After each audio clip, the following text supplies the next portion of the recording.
오늘의 말씀 학개 2장 10절에서 23절. 다리오 왕 제2년 9째 달 24일에 여호와의 말씀이 선지자 학개에게 임하니라. 이르시되 만군의 여호와가 말하노니 너는 제사장에게 율법에 대하여 물어 이르기를 사람이 옷자락에 거룩한 고기를 쌌는데 그 옷자락에 만일 떡에나 국에나 포도주에나 기름에나 다른 음식물에 닿았으면 그것이 성물이 되겠느냐 하라. 학개가 물음에 제사장들이 대답하여 이르되 아니니라 하는지라. 학개가 이르되 시체를 만져서 부정하여진 자가 만일 그것들 가운데 하나를 만지면 그것이 부정하겠느냐 하니 제사장들이 대답하여 이르되 부정하리라 하더라. 이에 학개가 대답하여 이르되 여호와의 말씀에 내 앞에서 이 백성이 그러하고 이 나라가 그러하고 그들의 손의 모든 일도 그러하고 그들이 거기서 드리는 것도 부정하니라.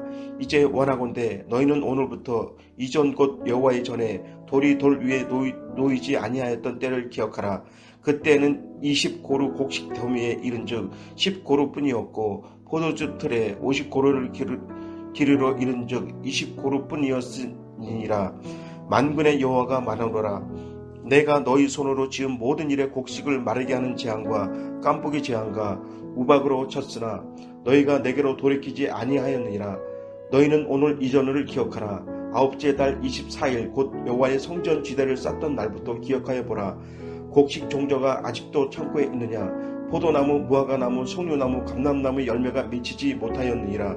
그러나 오늘부터는 내가 너희에게 복을 주리라. 그 달 24일에 여호와의 말씀이 다시 학개에게 임하니라. 이르시되 너는 유다 총독 수르바벨에게 말하여 이르라. 내가 하늘과 땅을 진동시킬 것이요 여러 왕국들의 보좌를 엎을 것이요 여러 나라의 세력을 멸할 것이요 그 병거들과 그 탄자를 엎드려 뜨리리니 말과 그 탄자가 각각 그 동료의 칼에 엎드려 지리라. 만군의 여호와가 말하노라. 스알디엘의 아들 내 종 스루바벨아, 여호와가 말하노라. 그날에 내가 너를 세우고 너를 인장으로 삼으리니 이는 내가 너를 택하였음이니라.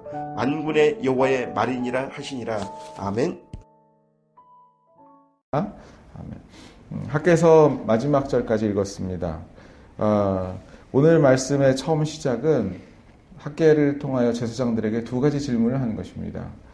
하나는 12절에 나오는데 옷자락에 거룩한 고기를 쌌는데 그 옷자락이 만일 떡이나 국에나 포도주에나 기름에나 다른 음식물에 닿으면 그것이 성물, 거룩한 물건이 되겠느냐. 그렇게 질문 한번 해보라는 것입니다. 거룩한 것이 평범한 것에 닿으면 어떻게 되느냐는 것입니다. 그것은 율법상 거룩하지 않게 되는 것이죠. 당연히 제사장들이 아닙니다. 거룩하지 못하게 됩니다. 그 질문을 하게 합니다. 두 번째 질문은 13절에 나오는데 시체를 만져서 부정하여진 자가 만일 그것들 가운데 하나를 만지면 그것이 부정하겠느냐 하니 이 질문입니다. 시체를 만져서 부정하게 된 사람이 거룩한 성물을 만지면 어떻게 되겠느냐? 당연히 그것은 거룩하지 못하게 되죠. 부정하게 되죠. 거룩하지 못하게 되는 것을 계속 말씀하십니다. 거룩한 것이 평범한 것에 닿으면 거룩한 것이 성물이 못 되고 부정한 사람이 거룩한 것을 만지게 되면 그 거룩한 것이 부정하게 되는 것에 대해서 얘기를 하고 있습니다. 근데 이것은 먹는 것에 대한 얘기와 성물에 대한 얘기가 아님을 14절에 얘기해 주고 있습니다. 14절 말씀을 한번 같이 읽어보십시오. 이에 학개가 대답하여 이르되 여호와의 말씀에 내 앞에서 이 백성이 그러하고 이 나라가 그러하고 그들의 손의 모든 일도 그러하고 그들이 거기에서 드리는 것도 부정하니라. 그렇게 얘기합니다. 그러니까 이것은 이 거룩한 것은 곧 거룩하게 구별되어진 하나님의 백성들을 얘기를 합니다. 하나님의 백성이 하나님의 말씀에 불순종하고 주님께로 돌이키지 않은 것에 대한 이야기임을 그 뒷부분에 이해하고 있습니다. 하나님께서 그들에게 돌이킴을 요구하셨고 하나님의 일들을 감당하기를 원하셨는데 그들이 돌이키지 않았다는 것입니다. 그래서 하나님이 15, 16절, 17절에 있는 이러한 재앙을 내리셨다라고 그렇게 얘기를 하는데도 그들이 돌이키지 않았음을 17절에 얘기해주고 있죠. 15, 16절은 눈으로 보시고 17절을 같이 한번 읽어보겠습니다. 만군의 여호와가 말하노라. 내가 너희 손으로 지은 모든 일에 곡식을 마르게 하는 재앙과 깐부기 재앙과 우박으로 쳤으나 너희가 내게로 돌이키지 아니하였느니라. 그렇게 얘기를 하고 있습니다. 하나님의 일로 부르심을 받은 사람들, 거룩한 백성으로 부르심을 받은 사람들이 거룩한 백성이지만 다른 일들을 할 때, 거룩한 백성으로 살아가지 못할 때 그들이 부정하게 되어지고 재앙으로 얘기를 했는데 돌이키지 않는 그 모습들에 대하여 답답한 마음을 가지시고 주님이 말씀하시는 것이죠. 사랑하는 성도 여러분, 여러분들의 삶 속에 거룩한 백성으로 살아가는 것은 성물로서의 역할을 감당하는 것이고 하나님의 제사장이 하나님의 제사장으로 살아가는 것입니다. 여러분들이 하나님의 백성으로 살아가지 못할 때 하나님은 여러분들에게 사인을 주실 수 있는데 그 사인을 통해서 하나님께 돌이키는 일들을 해야 되겠다는 생각을 합니다. 근데 여기서 여러분들이 한번 살펴볼 필요가 있는데 이미 이들은 성전 공사를 시작하고 난 다음이라는 것을 우리가 눈여겨볼 필요가 있습니다. 본문 학개서 1장 마지막 절을 보게 되면 그들이 성전 공사를 시작했을 때, 그러니까 그들이 하나님의 말씀에 순종하지 못하고 성전을 건축하지 못하다가 성전 건축을 시작했던 때가 15절 보면 다리오 왕 제2년 여섯째 달 24일이라고 얘기를 합니다. 그리고 이스라엘 백성들, 지금 유다 백성들, 지금 이 사람들이 성전 건축을 해서 성전 지대를 쌓던 날이, 그렇게 해서 하나님이 마음을 돌이켰던 날이 9째 달 24일임을 18절에 얘기해주고 있습니다. 여러분 이거 한번 잘 보십시오. 18절 말씀, 18절 19절 한번 읽어보십시오. 시작. 너희는 오늘 이전을 기억하라. 9째 달 24일. 그러니까 아까 6째 달 24일이라고 그랬는데 3개월이 지난 후지요. 9째 달 24일 곧 여호와의 성전 지대를 쌓던 날부터 기억하여 보라. 곡식 종자가 아직도 창고에 있느냐? 포도나무, 무화과나무, 석류나무, 감람나무에 열매가 맺지 못하였느니라. 그러나 오늘부터는 내가 너희에게 복을 주리라. 그렇게 얘기합니다. 오늘부터 깐부기도 멈추고 이제 너희들에게 다시 복을 주겠다는 얘기입니다. 3개월 지나고 난 다음에 무슨 변화가 생겼었던 것 같습니다. 그들에게 회개가 있었고 또 그들이 하나님께 온전하게 사역하는 일들이 회복됐겠죠. 사실 성전 건축을 시작한 것은 3개월 전인데 3개월 후인 9째 달 24일부터 하나님이 축복을 주시겠다고 얘기하는 것에는 그들의 분명한 행동 변화가 있었을 것이라고 생각을 합니다. 그런데 사실은 오늘 이 본문은 그때 당시 유다 사람들의 돌이킴보다 훨씬 더 깊은 의미를 한 가지 갖고 있습니다. 여러분 오늘 본문 보게 되면 9째 달 24일이라고 하는 이 날짜를 직간접적으로 4번이나 얘기하는 것을 보게 됩니다. 다시 한번 살피면 10절 보면 다리오 왕 제2년 9째 달 24일에 그렇게 얘기가 나오죠. 자, 15절 보니까 이제 원하건대 너희는 오늘부터라는 얘기를 합니다. 그러니까 그날입니다. 24일 오늘부터. 24일이라는 표현 나오지 않지만 여기 한 번 더 언급하는 것이 나오게 되고 18절 보면 너희는 오늘 이전을 기억하라. 9째 달 24일이라고 얘기하면서 그날이 성전 지대를 쌓던 날임을 얘기합니다. 쌓던 날부터 9째 달 24일 곧 여호와의 성전 지대를 쌓던 날부터 그렇게 나옵니다. 그 다음에 20절 보니까 그 달 9째 달이죠. 24일에 여호와께서 다시 학개에게 임하여 말씀하시니라. 그러니까 4번이나 총 얘기를 하고 있는 것을 봅니다. 4번 말했다는 것은 꽤 강조했다는 얘기죠. 성전지대를 쌓는 것이 왜 그렇게 중요했을까요? 김명현 박사님의 연대기 연구에 따르게 되면 이날 9째 달 24일은 그리고 먼저 이 해는 당시 속국이었던 바벨론이 페르시아에게 완전히 패망한 해입니다. 그리고 놀라운 것은 하나님께서 예레미야에게 예루살렘 성전 회파를 말씀하시고 그것이 회파되고 난 다음 70년 만에 회복되리라고 말씀했는데 바로 이 아홉째 달 24일이 70년 되는 해인 것입니다. 그러므로 이 해는 바벨론 70년 유수가 끝나는 해이고 그 달인 것이에요. 하나님께서 그래서 이것을 이렇게 강조했던 것입니다. 여러분, 바벨론 포로 70년이라고 하는 것은 영적으로 굉장히 상징적입니다.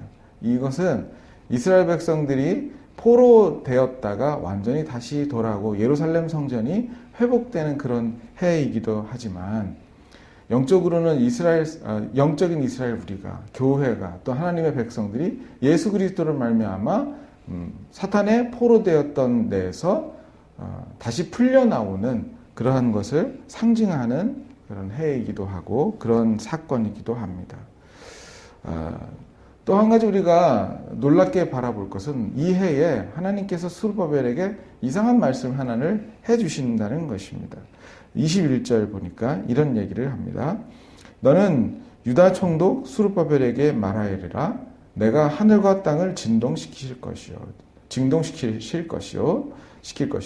어제 본문도 나오지만 하늘과 땅을 진동시킬 거란 얘기를 합니다. 22절 보니까 이런 얘기를 합니다. 여러 왕국들의 보좌를 엎을 것이요 여러 나라의 세력을 멸할 것이요 그 병거들과 그 탄자를 엎드러뜨리리니 말과 그 탄자가 각각 그의 동료의 칼에 엎드러지리라. 여러 왕국의 보좌를 엎는다는 얘기를 하고 하늘과 땅을 진동시키다는 얘기를 합니다. 스룹바벨 시대에 이런 일은 있지 않았습니다.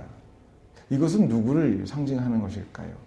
여러분, 우리가 신구약 전체를 통해서 성전을 건축한 세 사람을 대라고 한다면 첫 번째 솔로몬이고 두 번째가 스룹바벨이고 세 번째가 요한복음에 말씀하신 것처럼 예수 그리스도이십니다. 이것은 사무엘서에 말했던 것처럼 다윗에게 얘기를 하기를 내가 성전을 지을 것이 아니라 내 후손이 내 아들이 성전을 지을 것이다 라고 하는 것에 대한 성취를 이루어냈었던 세 사람이죠. 솔로몬, 그의 바로 아들, 스룹바벨, 그의 후손, 그리고 그의 후손 예수 그리스도입니다. 근데 바로 그 성전을 회복하는 날, 예수 그리스도께서 말씀하시기를 돌 위에 돌 하나 남지 말고 이 성전이 무너질 텐데 내가 3일 만에 다시 세우리라 말씀하셨는데 그 성전은 자기의 육신을 가리킨 것이라고 얘기를 하고 있습니다. 3일 만에 다시 부활하시죠. 그리고 구속을 이루십니다. 그것을 멀리 바라보면서 이스라엘 백성들의 거룩하지 않음이 바로 그 성전지대를 넘는 것. 멀리 바라보게 되면 예수 그리스도께서 그 부활 사건을 통해서 구속을 이루는 그 날 너희들의 거룩함이 회복될 것이고 그때부터 진정한 축복이 있을 것임을 예언하는 것임을 우리는 알게 되어집니다.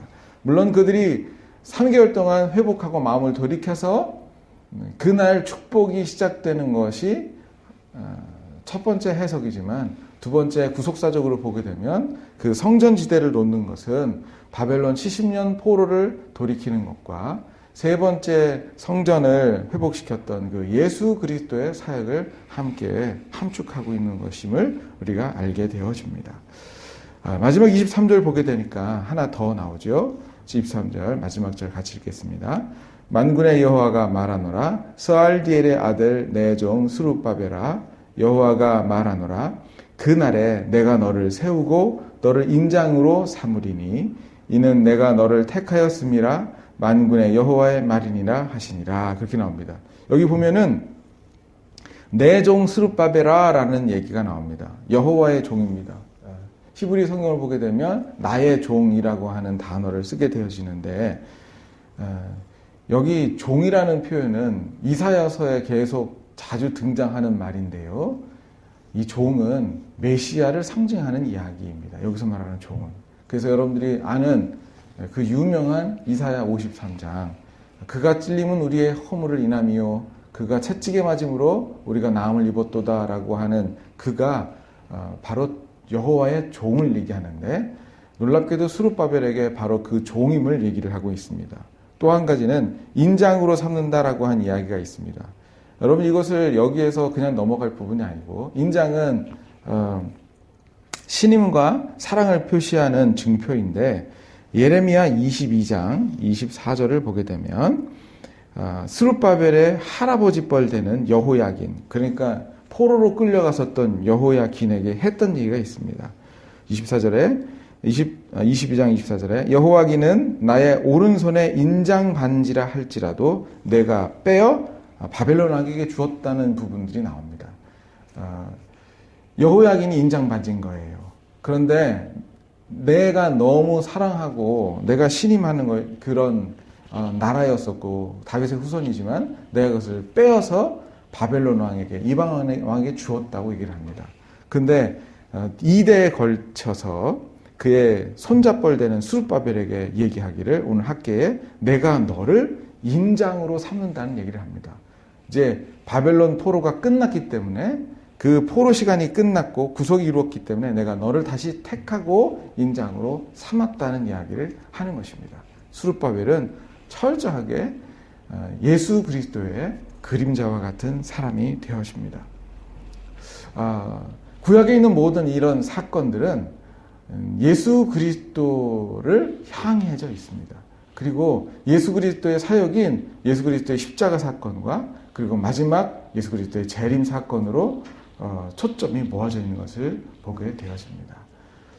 그날이 오면 얼마나 행복할까요? 이들은 그것의 그림자인 축복을 받았습니다. 감람나무, 무화과나무, 석류나무의 축복을 받았죠. 그런데 그것은 그림자일 뿐이고 마지막의 축복은 예수 그리스도께서 이 땅에 오셔서 완전한 구속을 이루시고 죄가 없고 사탄이 없고 이 땅에 하나님의 창조가 회복된 새하늘과 새 땅이 오는 그날 우리는 영원한 축복을 누리게 될 것입니다. 오늘도 그 축복을 바라보며 승리하시는 여러분 되기를 주님의 이름으로 축복합니다. 기도하겠습니다.